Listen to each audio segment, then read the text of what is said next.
What's up mga kamayan?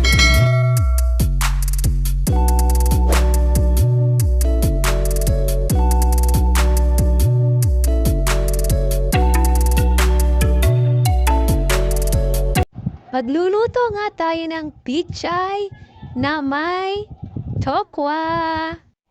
Ayan nga't ginayat na natin ang tokwa at isinabay ko na dyan yung mga rekado, kamatis, sibuyas, bawang at mayroon tayong kalahating nor, chicken at may green chili tayong isang piraso na hinati-hati ko. Simpleng ulam pero masustansya ang pichay bao. Ginayat ko na nga rin din ang pichay at binukod ko yung pinakapuno. At ayan na nga pala na iprito ko na yung tokwa. Isasalang ko na nga pala dyan yung kawali at maglalagay na tayo ng mantika. Dahil mainit na yung mantika, inilagay ko na yung sibuyas at aking minikas-mikas. At isunod ko na dyan ang bawang.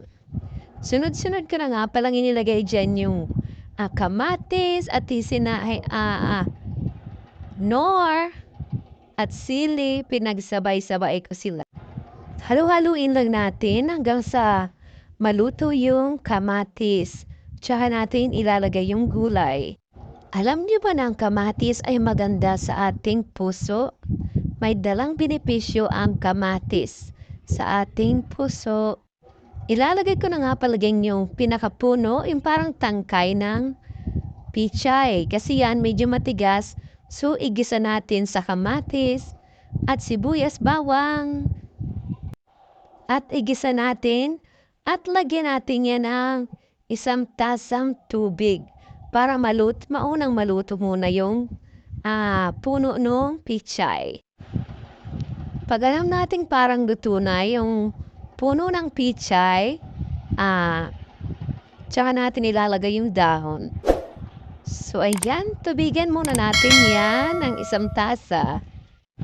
At pakuluan natin, hayaan natin kumulo ng kumulo upang maluto. Tatakpan muna natin yan para mabilis maluto yung tangkay ng pichay. Bali, itong video na to, 2 luto ang pinagsama ko dito sa video to. So, ayan nga, luto na yung puno ng pichay. Lagyan na natin yung dahon. Konting kulo na lang yan at yan ay luto na. Hayaan natin kumulo ng kumulo at haluin natin ng bahagya. Ang pichay ay isang paborito kong gulay. Malimit kong lutuin yung pichay. At ilalagay na nga natin yung prinitong tokwa. So, malapit na yan maluto mga kamayan. Konting kulo-kulo at tinangaabunin yan at ilalagay na natin sa bowl. Mahilig ka rin ba sa gulay at kumakain ka ba ng gulay?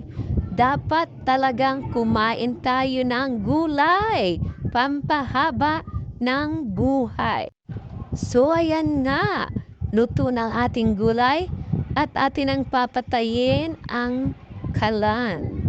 So, ayan, yummy-tummy. Masarap din yung sabaw niyan. Alam mo ba, nung ginagawa ko ito kanina, mayroong uod. Ako'y takot sa uod at ako'y sumigaw. Ay! Pero sabi nga nila, maganda raw ang gulay na may uod dahil wala daw yung ilagay na anumang pwedeng kasira sa loob ng katawan natin. Ibig sabihin, walang chemical na in-spray doon sa gulay kasi may uod siya eh. Kaya kailangan talaga hugasan ng mabuti ang ating mga niluluto. Luto na nga yung ating gulay na pichay na may tokwa. So, ilagay na natin sa isang bowl.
gumawa rin ako dito ng Indian mango. Bumili kasi akong 3 Indian mango.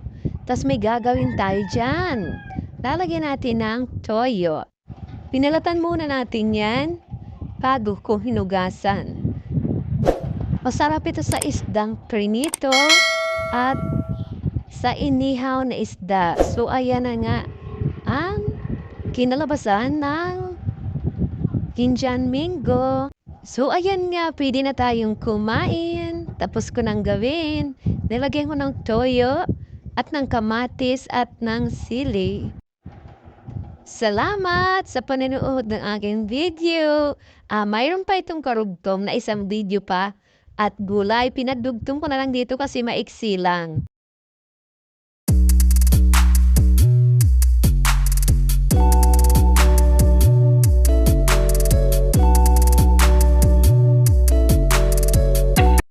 Isang pirasong ampalaya ang akin namang lulutuin dito at lalagyan natin ito ng itlog.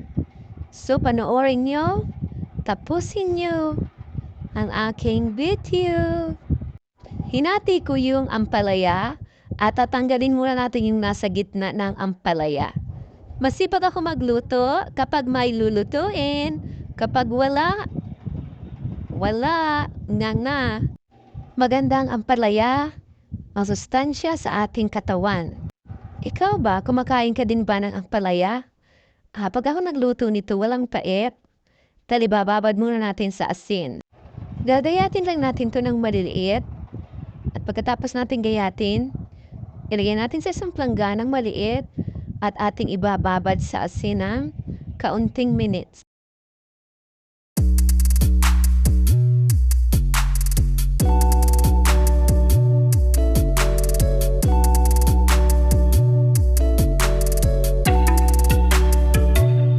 Pagkatapos gayatin, so ayan, nilagyan natin sa planggana at nilagyan ko ng asin na konti. Habang nakababad yung ampalaya, tayo naman ay gumawa na ng mga ricado, sibuyas, kamatis, bawang at may kalahating nor at gagawa na tayo ng itlog na 2 piraso. Babatiin na natin yung itlog para maalo-alo na at habang inaantay natin yung ating binababad. So ayan, prepare ko na yan lahat. At nalamasin yung ampalaya na binabad natin sa asin para tayo makapagluto na. So ganyan nga po ang aking ginagawa. Para walang pait at masarap kumain, pati yung bata ay makakain, ganyan ang gawin natin. Isinalang ko na nga yung kawali dyan at lalagyan na natin ng mantika. Pag mainit na yung mantika ay atin ang ilalagay ang sibuyas. Bawang, pagsabay-sabay na natin yan para mabilis ang pagluto.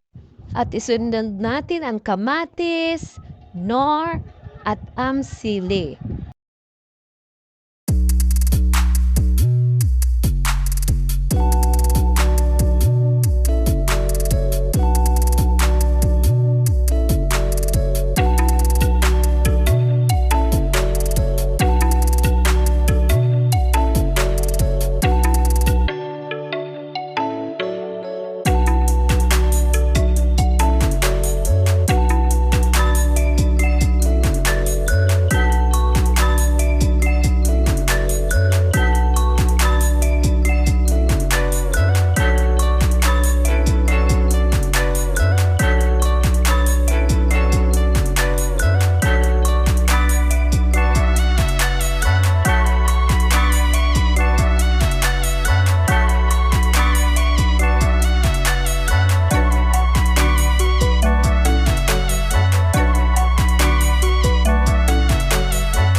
malapit na yan maluto, ilalagay na natin yung itlog.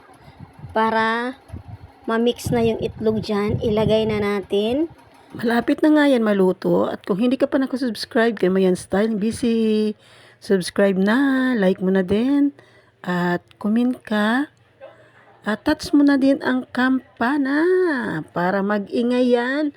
Para sa susunod na videos, palaging update ka. Thank you so much. Maraming salamat po.